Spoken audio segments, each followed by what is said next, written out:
The red dust of Mars swirled gently around the dome of Colony Base Alpha, humanity's first permanent settlement on the Red Planet. Inside the main control room, Director Tom Wilson stood at the observation window, watching the sunset paint the sky in shades of pink and orange. 3 years of hard work had transformed this hostile world into a home for 300 brave souls. "Sir, we're picking up some unusual readings." John Miller, the night shift sensor operator, frowned at his screen. Multiple objects just appeared at the edge of our detection range. Wilson walked over to the console, his brow furrowed. The objects were moving fast. Too fast for any human spacecraft. "Get me Earth Command. Now." Before Miller could establish the connection, the entire facility shook violently. Warning sirens blared throughout the colony as emergency lights flashed red. "Impact detected in sectors 3 and 4, another technician shouted. "We're losing pressure in the agricultural domes." Wilson grabbed the emergency comm system. "All personnel, this is not a drill. Emergency protocols are now in effect. Proceed to your designated safe zones immediately." High above Mars, a sleek vessel of clearly alien design hung in space. Its commander, High Captain Nexus of the Galactic Council Forces, watched the destruction with cold satisfaction. The Council had debated for months about how to handle the troublesome humans. These primitives had expanded too quickly, developed too rapidly, and worst of all, had ignored the Council's subtle warnings to slow their technological progress. "Target their primary life support systems," Nexus ordered. "Let's show these humans their proper place in the galaxy." Back on Earth, in the hidden chambers of the United Earth Defense Force headquarters beneath the Rocky Mountains, alarms screamed to life.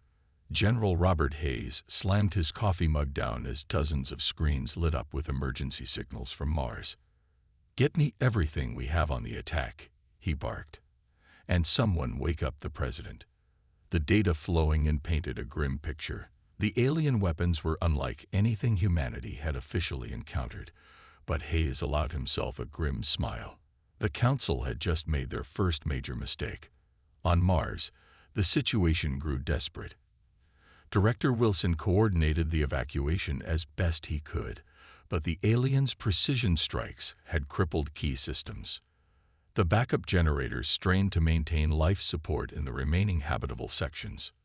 "Sir," Miller called out, his voice shaking. "Message from Earth Command. They say to hold on. Help is coming." Wilson nodded grimly. He knew the odds of survival were dropping by the minute, but he'd be damned if he showed fear to his people. "Keep everyone calm. We've trained for emergencies." In orbit, High Captain Nexus prepared for the final strikes that would completely destroy the colony. His second-in-command approached with evident concern. "Sir, we're detecting multiple energy signatures approaching from Earth's direction. They're moving at impossible speeds." Nexus dismissed the warning with a wave. "Impossible. Their primitive technology can't." His words were cut short as 3 sleek vessels suddenly appeared around his ship, their design clearly human but incorporating technology that the Council had believed to be centuries beyond Earth's capability. "This is Captain Amanda Reed of the UES Thunderchild." A calm voice transmitted on all frequencies. "You have attacked a civilian colony and murdered innocent people. In doing so, you have declared war on humanity. This is your only warning. Surrender or be destroyed." Nexus laughed. "You dare threaten a Council warship? Your species is barely out of its cradle." The Thunderchild's main weapon fired once. A beam of concentrated quantum energy sliced through the alien vessel's shields like they weren't there, cutting the ship in half. "Mars Colony, this is Captain Reed. Medical ships are on the way. Hold on." In the colony's control room, Wilson watched in awe as the massive alien ship split apart, its pieces tumbling into Mars' atmosphere, where they burned up like shooting stars. "Sir," Miller whispered, Did we just defeat them?" Wilson's expression hardened. "No, John. This isn't a defeat. This is just the beginning." He looked at the burning wreckage through the viewport. They thought they were teaching us a lesson. Instead, they're about to learn one themselves. In the UEDF headquarters, General Hayes was already mobilizing Earth's hidden fleets. The Council had finally shown their true colors, and now humanity would show theirs. The real war was about to begin, and Earth was far more prepared than anyone in the galaxy had imagined. 3 days after the Mars colony attack, Earth's orbital defense platform, Guardian, hummed with activity. Admiral James Walker stood at the command center's main window, watching as a massive Council diplomatic vessel approached. The ship's golden hull gleamed in the sunlight. Its size meant to intimidate. Walker smiled slightly. They still thought bigger meant better. "Sir, they're requesting permission to dock," Lieutenant Mary Cooper reported from her station. "Their manifest shows 20 delegates aboard." Walker straightened his uniform. "Grant them access to Docking Bay 3. Make sure our honor guard is in place." The Council delegation emerged from their ship with all the arrogance of beings who believed themselves masters of the galaxy. Their leader, Grand Speaker Taurus, wore ornate robes that sparkled with embedded crystals. His 6-fingered hands were clasped before him in what his species considered a gesture of superiority. "We come bearing the words of the Galactic Council," Taurus announced, his translator making his voice boom through the docking bay. "Your species will hear our terms." Walker stepped forward, his simple blue uniform a stark contrast to the aliens' elaborate dress. "You attacked a civilian colony without provocation.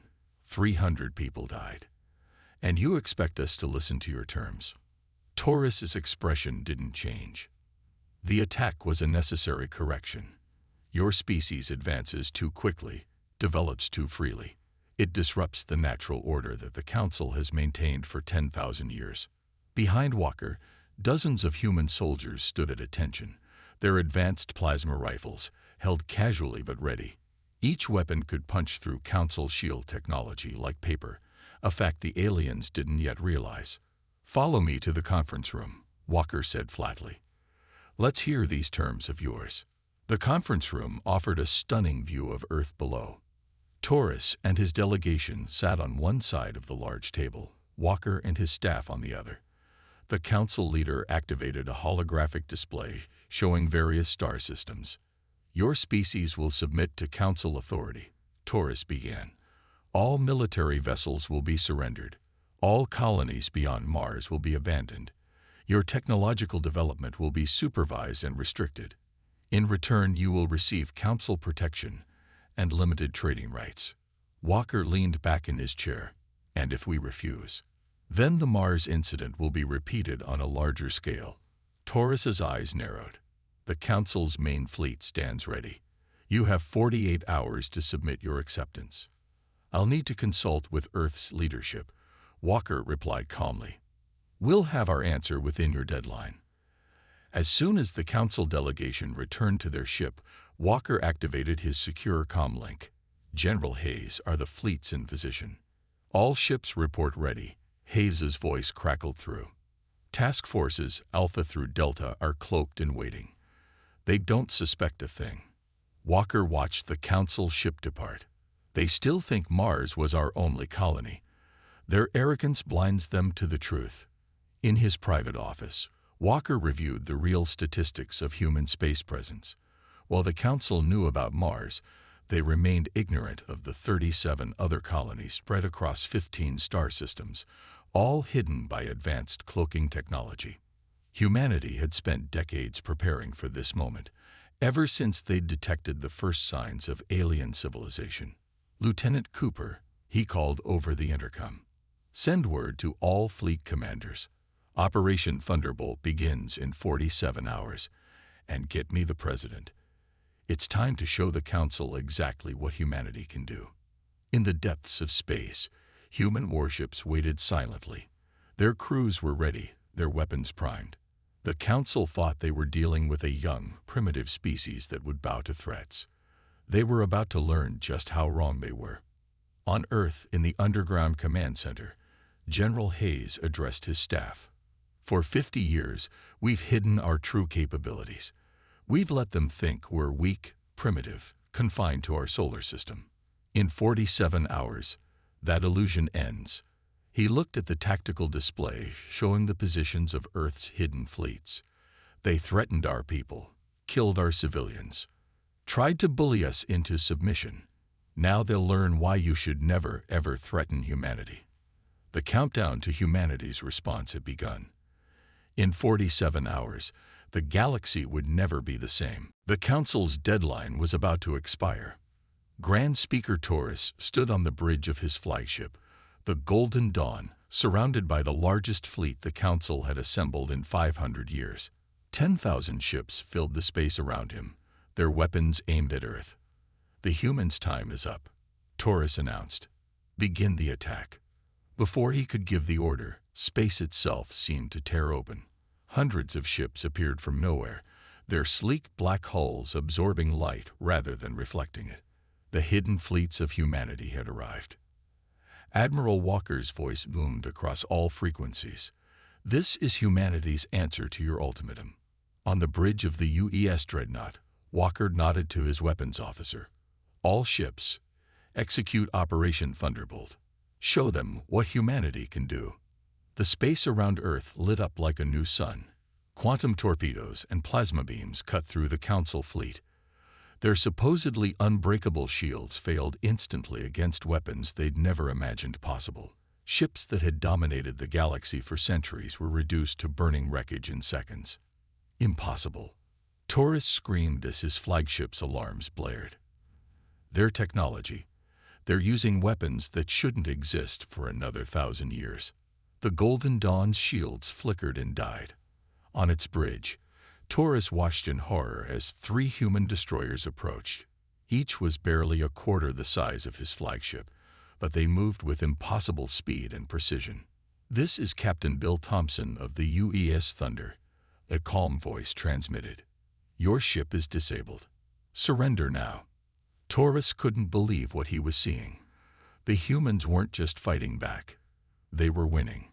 Decisively, his mighty fleet was being torn apart by ships that seemed to ignore the laws of physics as the Council understood them.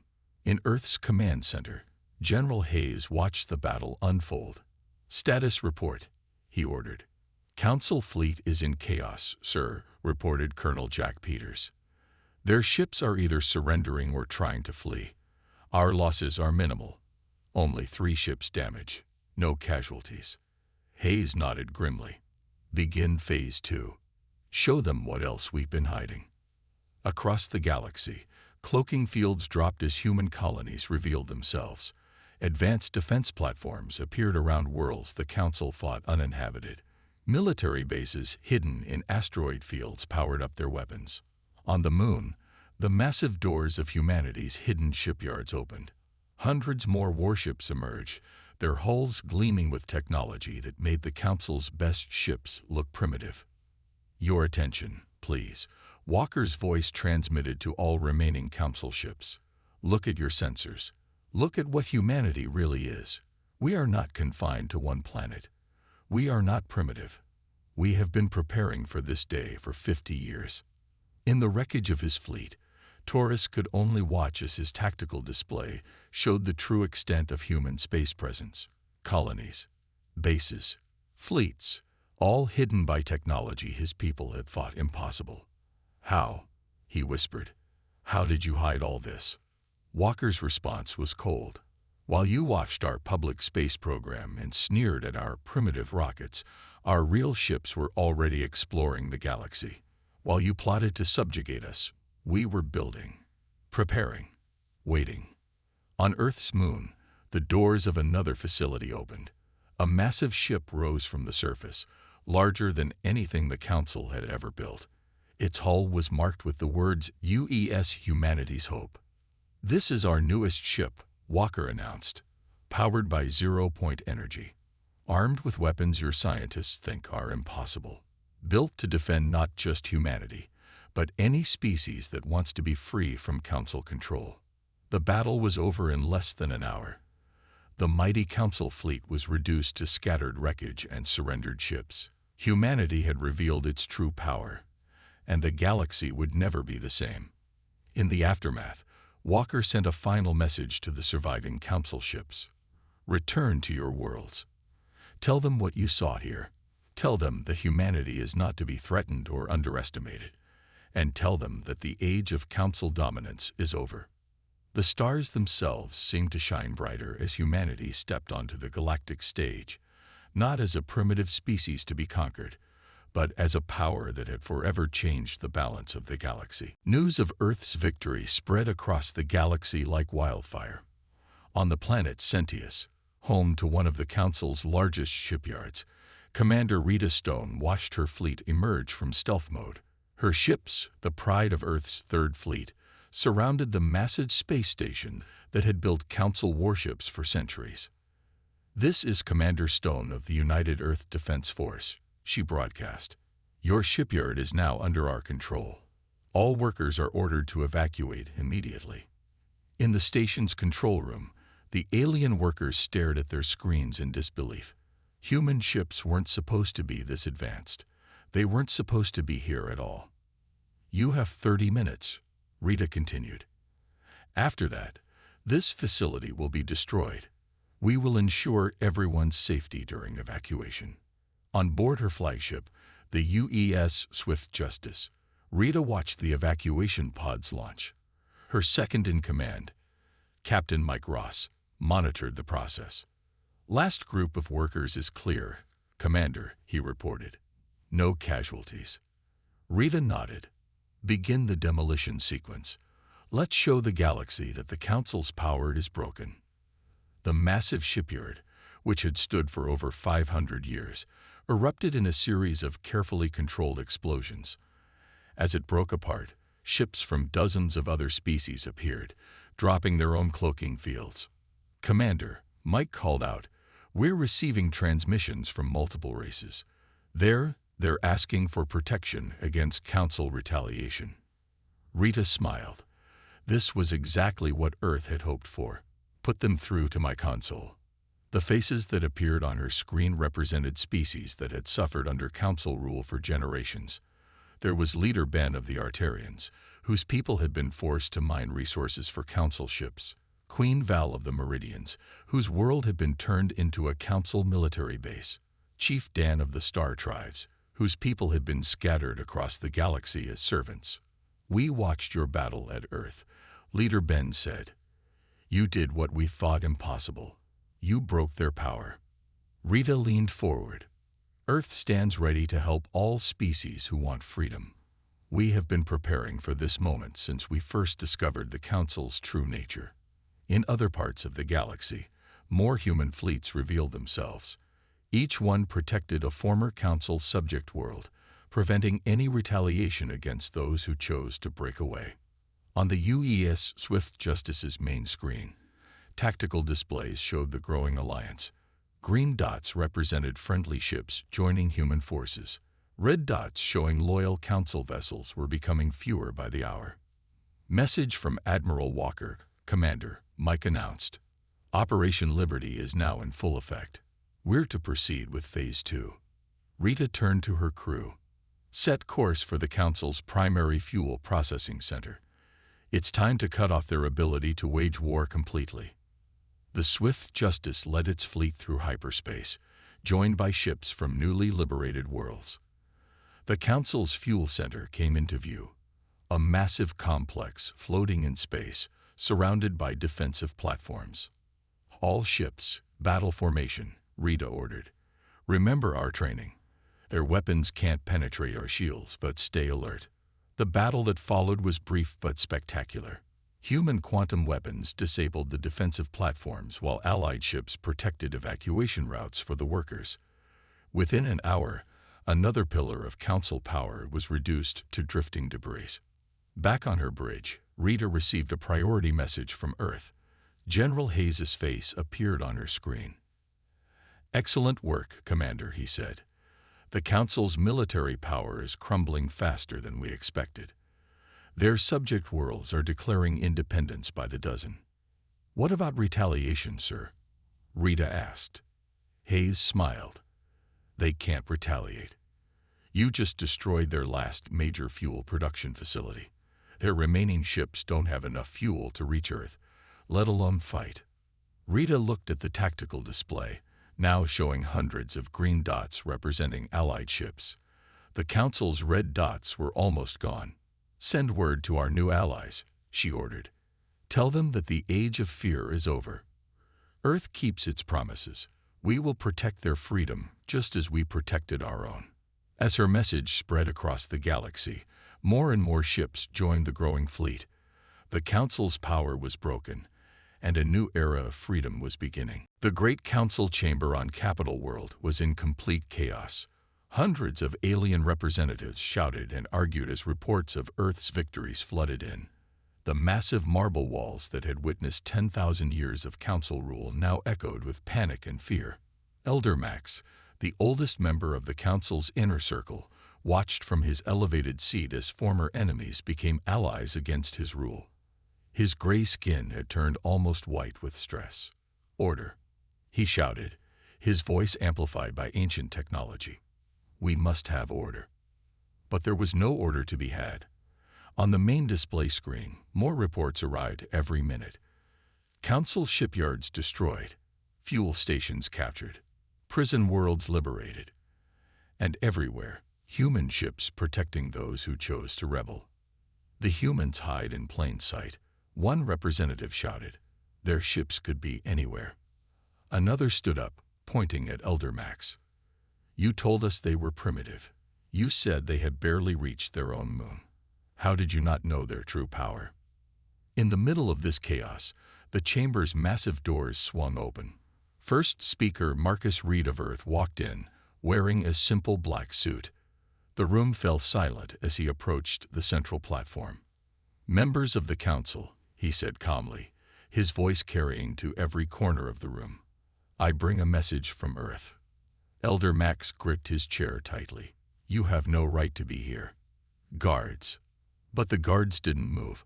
They had already seen the footage of Council ships being cut apart by human weapons. No one wanted to challenge Earth's representative. Marcus smiled. "The guards are wise. Now let me show you something interesting." He pressed a button on his wrist device. The chamber's main screen changed, showing a map of the galaxy.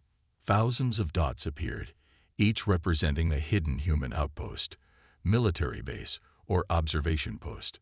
"For 50 years, Marcus continued, we watched you. We saw how you treated other species, how you crushed innovation, how you maintained power through fear. We decided that when we revealed ourselves, we would be ready to end your rule forever." The room erupted again, but this time in fearful whispers. The humans had been everywhere, watching, preparing. "Impossible." Elder Max stood up. "Our sensors would have detected." "Your sensors." Marcus laughed. "The same sensors that can't detect our ships. The same technology that you've used for 1,000 years without improvement because you fear change." On the screen, more dots appeared. These showed human fleet movements over the past week. The Council members watched in horror as they realized how completely they had been outmaneuvered. "While you watched our public space program," Marcus explained, "our real ships were mapping the galaxy. While you sneered at our primitive technology, we were building bases in your own systems. While you planned to make us slaves, we were preparing to free everyone from your rule." A representative from a mining world stood up. "What are your terms?" Marcus raised his hand for quiet. "Earth doesn't want to rule the galaxy. We want to help build something new. A true federation of equals. No more servants. No more slaves. No more crushing of innovation and progress." "And if we refuse?" Elder Max demanded. The screen changed again, showing the UES Humanity's Hope in orbit around Capital World. Its weapons were powered but not aimed at the planet. A clear message of strength without direct threat. "Then you will be left behind," Marcus said simply. "Already 47 species have joined our alliance. They're sharing technology, resources, and knowledge. The age of Council rule is over. The only question is whether you will join the new Federation as equals or fade into history as an example of how power breeds arrogance." In the stunned silence that followed, representatives began to stand up one by one, moving away from the council seats to stand behind Marcus. The revolution that had begun with a single human colony on Mars was now reshaping the entire galaxy. Elder Max slumped in his chair, watching as his power crumbled. The humans hadn't just defeated them militarily, they had broken the very foundation of council authority. And they had done it without firing a single shot in this room. A new age was beginning, and for the first time in 10,000 years, the future was uncertain. But for most species in the chamber, uncertainty was better than the council's oppression. 2 weeks after the fall of the council chamber, representatives from across the galaxy gathered on Earth. The United Nations building in New York had been chosen as the meeting place, a symbol that humanity still valued its own history of overcoming divisions. Admiral Walker stood at the main podium, facing an audience of over 300 alien species. Some had been council members, others their former slaves. Now they were all equal, waiting to learn why they had been summoned. "Welcome to Earth," Walker began. "You've seen our military power. You've witnessed our technology. But today we show you our greatest achievement and why the Council never had a chance to stop us." The lights dimmed.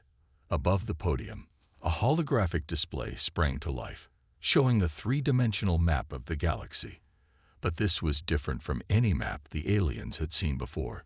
It showed regions of space that the Council had marked as impossible to navigate or naturally hazardous.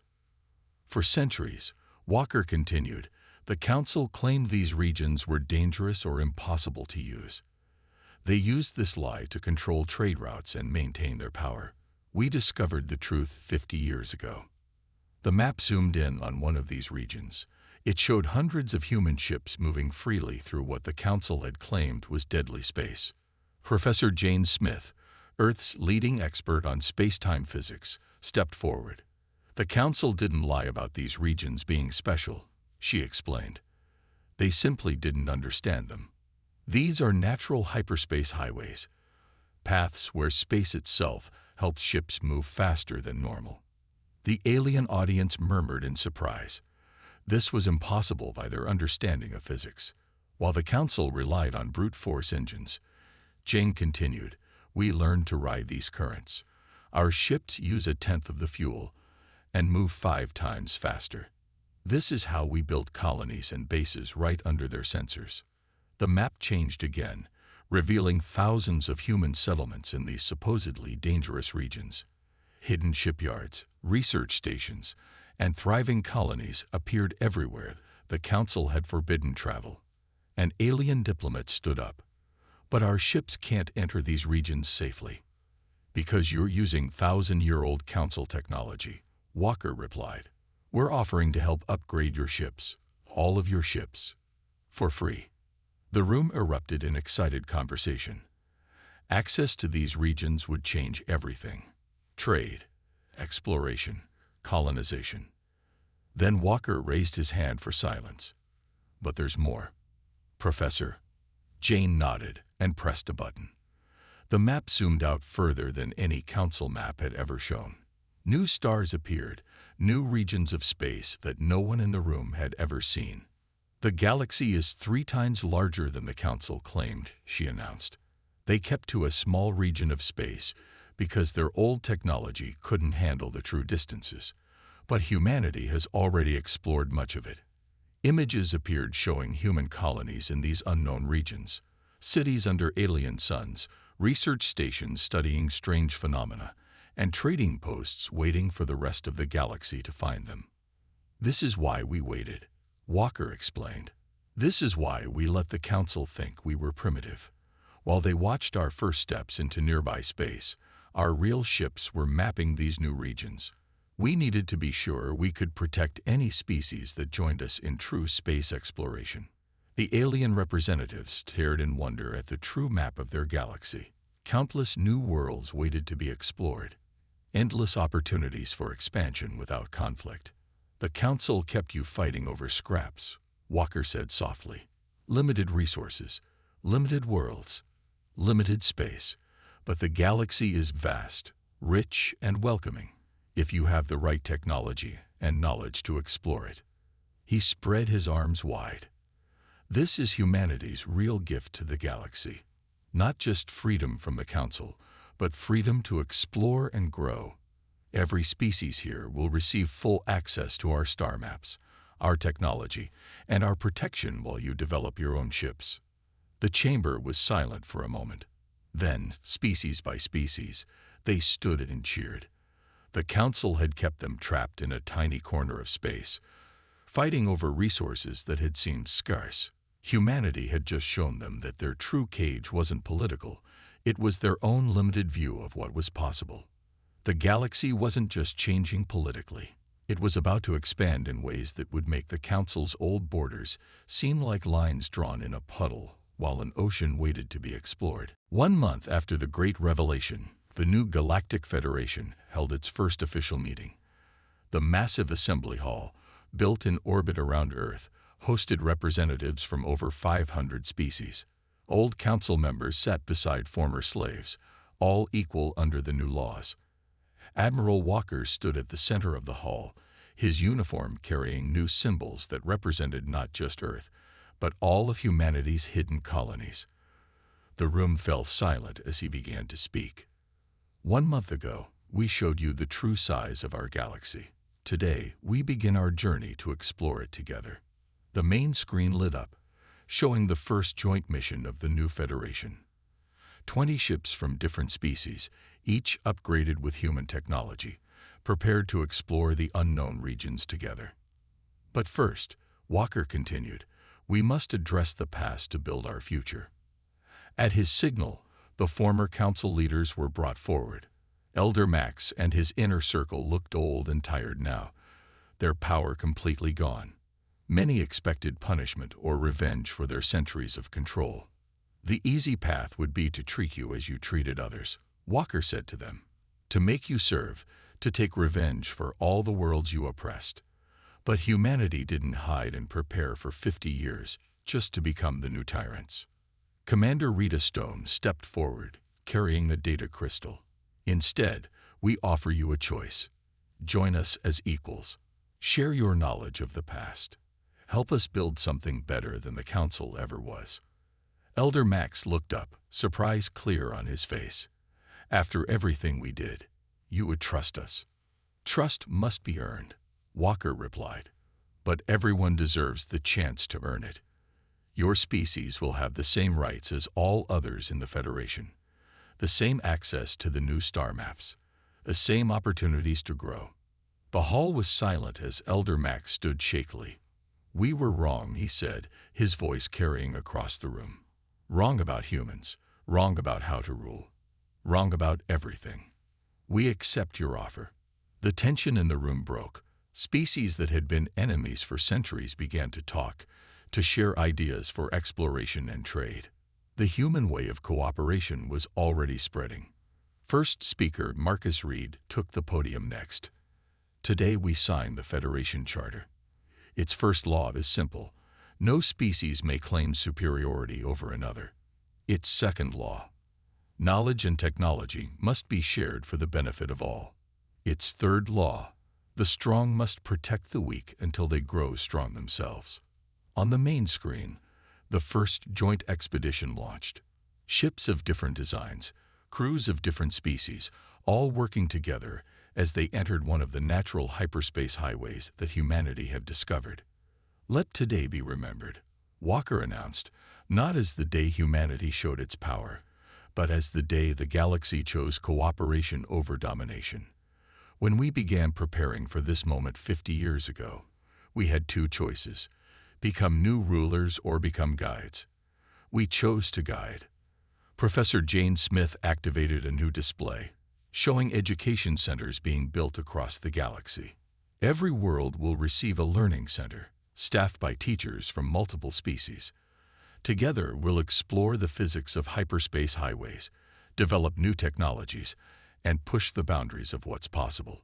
The former council members watched in amazement as species they had kept apart for centuries began working together, sharing ideas, and making plans for joint colonies in the newly revealed parts of space.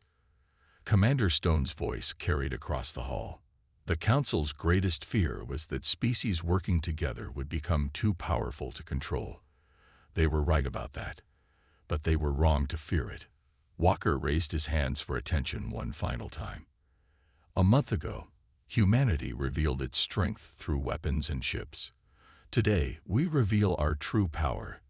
The power to unite, to explore, to grow together. The galaxy is vast, and its wonders are endless. Let us discover them as one people, bound not by fear, but by curiosity and hope. As the new Federation Charter was signed, the first images from the joint expedition arrived. New worlds, new phenomena, new possibilities that the Council had never imagined. The age of limitation was over. The galaxy had woken up, and its people were finally free to reach for the stars together.